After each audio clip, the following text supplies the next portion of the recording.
Supporters of conservative activist Charlie Kirk packed into State Farm Stadium today in Glendale, Arizona.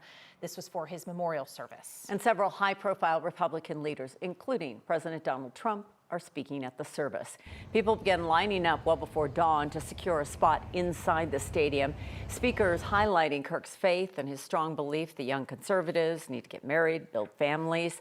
Local and federal law enforcement increasing up security ahead of that service. The Department of Homeland Security designated the event as a level 1. That's usually reserved for a major event like the Super Bowl. Kirk, the founder of Turning Point USA, was murdered while debating students at Utah Valley University.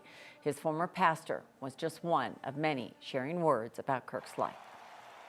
Charlie Kirk called me his pastor. I called him my friend.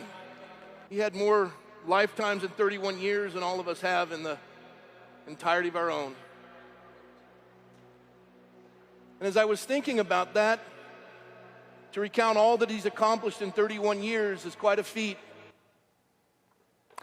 A 22-year-old man from Utah has been charged with killing Kirk and faces the death penalty if convicted of the most serious charges. Former 9 News reporter Cole Sullivan, who's now based in Dallas, is covering the memorial service for our sister stations this weekend, and he joins us now live from Glendale. And Cole, you spoke with some supporters who made the trip really from across all over the country.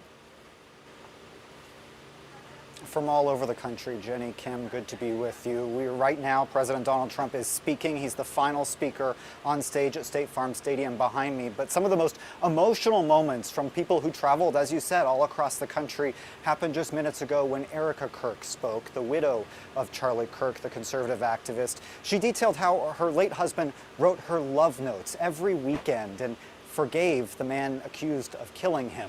Folks traveled from all across the world to be here, really, and lined up starting early this morning, some as early as late last night. The line began before the day did. Hundreds, then thousands, then tens of thousands waiting for Charlie Kirk's memorial service. He's Charlie Kirk, and he's one of the biggest movements. Look at what he's done. Tony Peters drove from Vegas, but couldn't find a spot to park. The line snaked through lot after lot. Oh, and like I told my daughter, this is unfortunately her generation of the JFK. Kirk's assassination last week brought them to State Farm Stadium. We're all here to honor someone that meant a lot to us. President Trump, Vice President Vance, and much of the cabinet all set to speak, but outside, not everyone made it in. They were getting a little frustrated here and there. This is just some of what they left behind. Emergency crews worried about the sun almost as much as security. There was a lot of calls for medics, and we're like, maybe we should head back and watch it on TV. Some just gave up. Making the trip, they say, is what counts. It doesn't really matter where we watch it.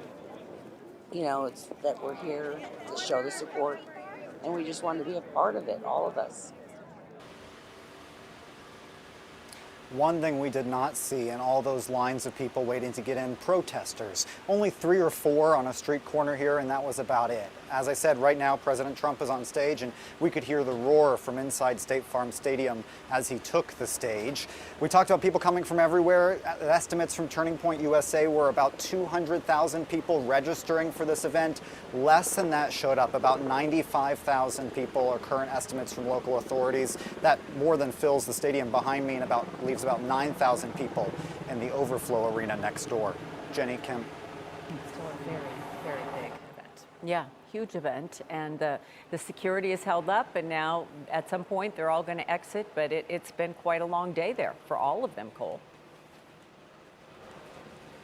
It has been a very long day, Kim, for a lot of people, and the security situation is not over yet. Even as we see some folks trickle out, there are going to be a lot of people, tens of thousands of people, all coming out of here at once, and authorities here are not going to breathe a sigh of relief until they all make it safely home. Absolutely.